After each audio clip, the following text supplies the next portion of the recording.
여러분 안녕하십니까? GS글로벌 인사이트입니다. 오늘은 유동성과 바이러스의 힘겨루기란 주제로 말씀을 드려볼까 합니다. 잘 나가던 미국 증시가 조정을 받았습니다. 그래서 조정 후에 다시 우상향할 것인지 아니면은 다시 이제 하락의 길로 갈 것인지가 관심입니다. 지금 누가 뭐라고 해도 세계 금융시장은 유동성이 이제 범람하는 시대고, 그래서 특히 미국의 경우는 실업자 수가 바로 유동성이다, 그렇게 말씀을 드릴 수가 있을 것 같은데요. 그래서 왼쪽이 실업 청구 수당 건수고요, 오른쪽이 페드가 이제 자산이 늘어나는 속도입니다. 그래서 이 실업 청구 건수가 600만 건을 넘었을 때 그 즈음에 페드의 연준의 자산 매입도 가장 많았고요.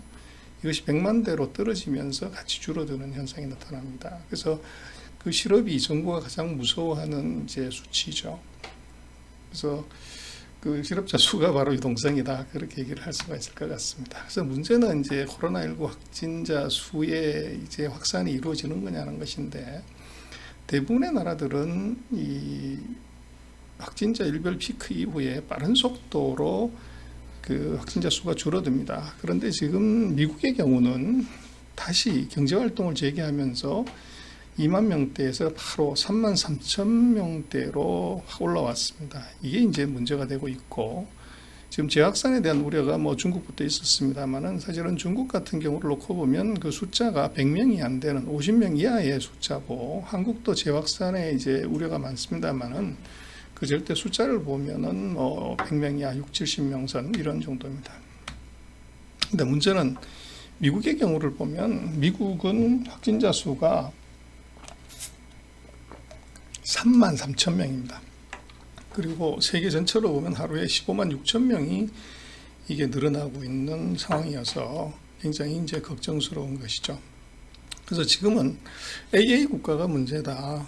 그래서 투뿔 A 그러면 이게 이 품질 좋은 소고기 얘기죠. 그게 아니고 아프리카하고 아메리카, 지금 이 두 지역이 코로나 확산이 대폭적으로 다시 이제 일어나고 있어서 이것이 문제가 되고 있습니다. 그래서 경제활동을 하지 않고서 그냥 앓다가 죽냐, 아니면은 이제 경제활동을 하면서 이 정상화를 시키냐는 것의 문제인데, 미국의 경우는 이제 후자를 선택한 것이죠.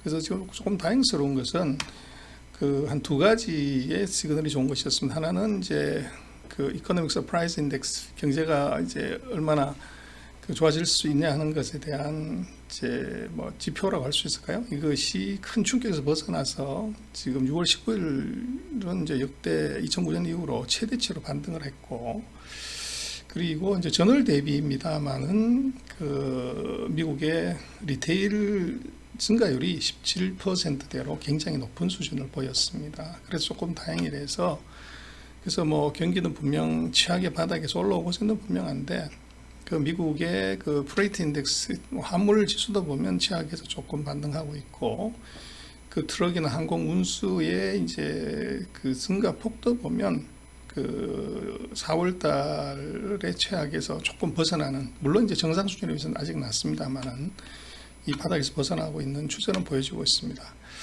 그리고 이제 가솔린 소비를 놓고 보면은 이것도 대폭적으로 이것이 3월달, 4월달에 이제 줄어들었다가 6월달 들면서는 이제 줄어드는 폭이 굉장히 많이 이제 줄어들었다. 그래서 조금 이제 회복의 조짐을 보이고 있다, 이렇게는 볼 수가 있을 것 같아요. 그리고 주간 단위로 미국의 이 경기 지수를 이제 몇 가지 지표를 갖고 조합을 해서 내는데, 이것이 2009년의 최악, 2020년은 2009보다 더 최악이었지만 최근 들어서는 요거 차이는 마이너스 10%대까지 이제 반등을 한 것이 이제 조금 다행스럽게 경기는 바닥에서 올라오고 있다, 이렇게 볼 수 있습니다. 근데 문제는 이제 미국이 문제인데요. 중국이 실수로 던진 폭탄이 이것이 지금 미국에 이게 터져서 난립니다. 지금 미국은 그 1.5차 세계대전 수준입니다. 그래서 미국의 코로나19 사망자가 12만 명대인데요. 이는 한국전 사망자 5만 4천 명, 베트남전 사망자 9만 명, 1차 대전 사망자 11만 6천 명을 넘어섭니다. 그래서 지금 한 3만 명대로 만약에 이 일간 확진자가 늘어난다고 하면 6개월 내에 이건 2차 대전 사망자 수를 뭐 넘어갈 수밖에 없는 이제 이런 일이 벌어지게 되는 거죠. 그래서 뭐 사고는 하여간 중국이 쳤는데 터진 건 미국이다. 그래서 지금 뭐 차트 그렇습니다만은 이 왼쪽으로 좀 스케일은 다릅니다. 그래서 분명한 것은 이게 중국에서는 이제 2월에서 3월 정도 이미 안정화에 들어갔지만 그때부터 이제 미국은 시작이었습니다. 그래서 중국이 실수한 폭탄이 미국에서 터진 상황이고요. 그래서 지금 뭐 미국 같은 경우는 이제 이 확진자 수가 줄어들어가 다시 이제 위로 올라가는 추세고, 그래서 문제는 이제 미국도 뭐 부의 불평등이 심하기 때문에 특히 노약자라든지 빈곤층의 이 코로나19 사망자가 굉장히 많습니다. 높습니다. 그래서 뭐 발병하는 걸로 놓고 보면은 이제 20대, 30대들이 활동이 많기 때문에 있지만 사망자 수를 보면 50대, 60대, 70대, 80대가 대부분입니다. 그래서 고령자들이 이제 여기에 희생이 되고 있는 거죠. 그래서 이런 이제 상황에서 뭐 한편으로는 그 경기가 바닥찍고서 이제 회복하는 것이 보이지만 다시 재확산의 우려도 있는데, 그럼 금융시장 어떻게 될 거냐? 뭐 실물만 놓고 보면 이것은 대폭락을 해야 되지만, 그러나 조금 다행스러운 것은 금융시장은 그렇게 비관적으로 보이지는 않습니다. 이유는 그 일본에서 이미 이런 사례가 있었는데요.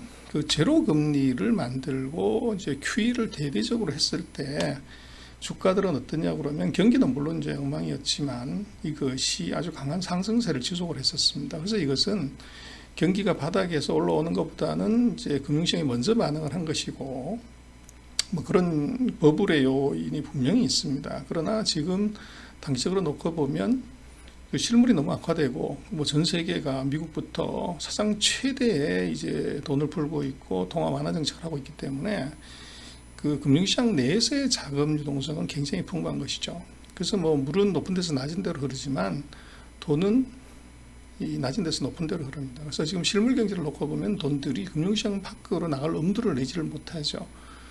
그래서 기업들의 ROE가 대폭적으로 떨어지고 있고 자영업자들이 굉장히 어려운 상황이기 때문에 이 금융시장 안에서 이 돈들이 수단을 하는 이런 구조가 되다가 보니까 실물과 금융의 괴리는 크지만 이 유동성의 힘으로 주가가 폭락하기가 굉장히 어려운 그런 상황이고, 뭐 제 얼굴 때문에 사진이 약간 가리긴 했습니다만은 그 금융에 관련되는 이제 뭐 인디케이터들을 놓고 보더라도 이것이 최악에서는 굉장히 많이 반등에 있어서 실은 금융이 정부가 나서서 든든하게 받치고 있기 때문에 금융시장에 대해서는 그리 비관적으로 보지는 않아도 될 것 같다, 그렇게 생각이 들고요.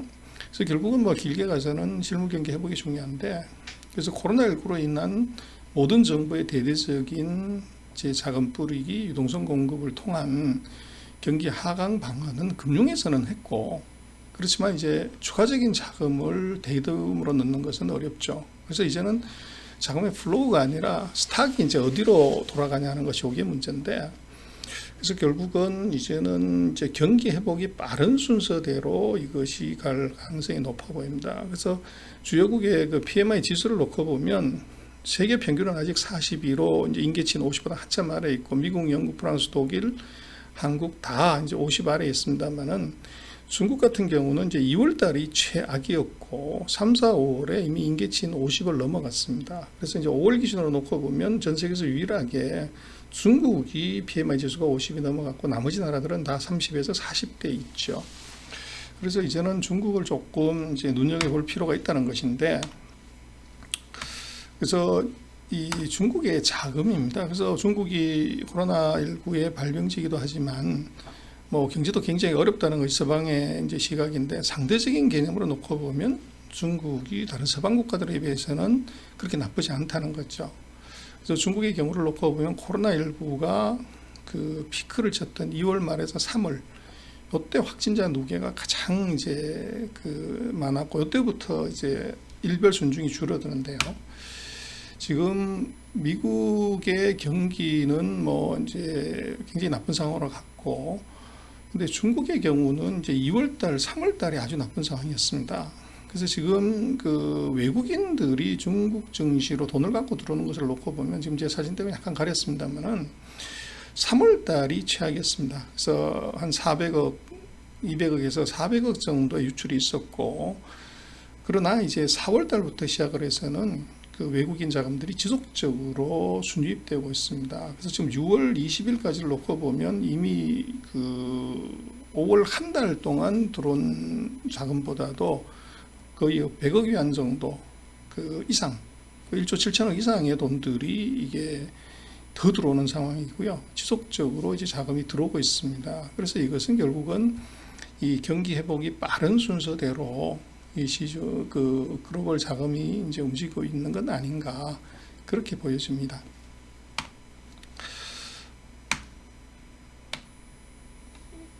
그래서 뭐 지금 다 어려운 상황이긴 합니다만은 결국은 글로벌 금융시장의 환경은 결국은 유동성과 또 실물의 싸움이기도 하고, 그 실물의 싸움은 바로 코로나19의 확진자 수하고 관계가 있는 것 같습니다. 그러나 다행스러운 것은 전 세계 모든 정부가 이 확진자의 축소로 이로 인한 경기 하강을 막기 위해서 뭐 쓸 수 있는 모든 수단을 다 쓰고 있기 때문에 상대적으로 이제 금융시장은 뭐 그렇게 대폭락이 다시 일어난다거나 그럴 가능성은 이제 없는 것 아닌가 싶고, 이제는 이제 경기가 어디서부터 이것이 싹을 틔워서 회복을 하는지 이제 그런 섹터, 산업, 국가를 이것을 좀 자세히 볼 필요가 있지 않나 생각이 됩니다. 뭐 그런 와중에서 놓고 보면 코로나19를 가장 먼저 안정화시킨 중국과 한국이 그 관심의 대상이 될 수가 있을 것 같습니다. 예, 오늘 뭐 글로벌 인사이트의 주제는 그 유동성과 이 코로나19 바이러스였습니다. 예, 오늘 글로벌 인사이트 여기서 마치겠습니다. 시청해 주셔서 감사합니다.